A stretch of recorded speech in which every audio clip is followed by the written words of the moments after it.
So in 2018, the company that I was working for at the time had offered me a position at Houston, Texas to relocate and come work for the company.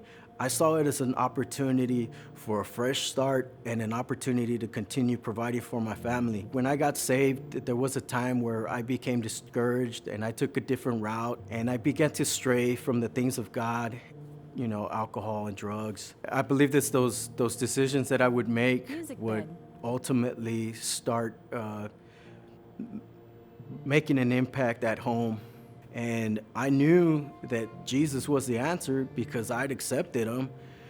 But for some reason, I couldn't break free from it on my own. And I'd ask God to take it away from me. And I just kept in the same cycle over and over. Ultimately, it took a toll on my family. And in 2018, we filed for divorce. I was left with my son with Down syndrome, and I love my son, and I want to do everything for him, and be there for him.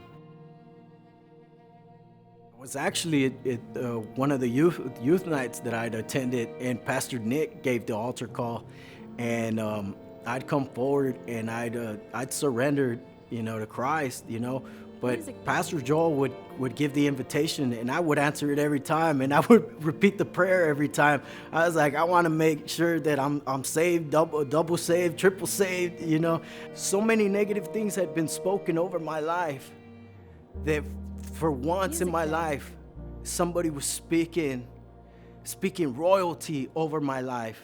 When Pastor Joel said, give us a year of your life, I took him to his word. And I accepted that challenge, and I came faithfully every night, almost every night of the week I was here. I had to put in the work. I had to commit and be faithful, to meet God halfway where all these resources were available to me. One day, God put it in my heart to go to Bible school. And I applied at Christ for the Nations Institute and got accepted. My divorce care counselor had always given me advice, and he prophesied to me, and he said, when you go to the Christ for the Nations Institute, you're gonna meet your wife. And one day in our Holy Spirit class, we were asked to pray with each other, and I met my wife.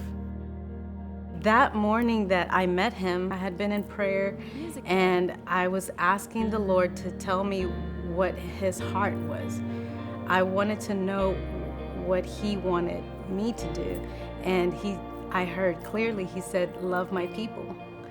And so when Al spoke to me and we were praying together, that came back to my mind.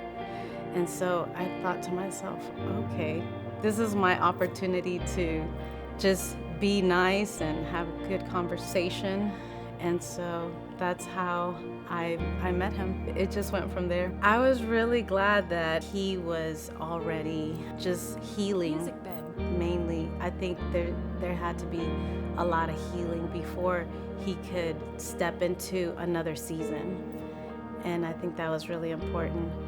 I thank God because God is the only one that can do something like that.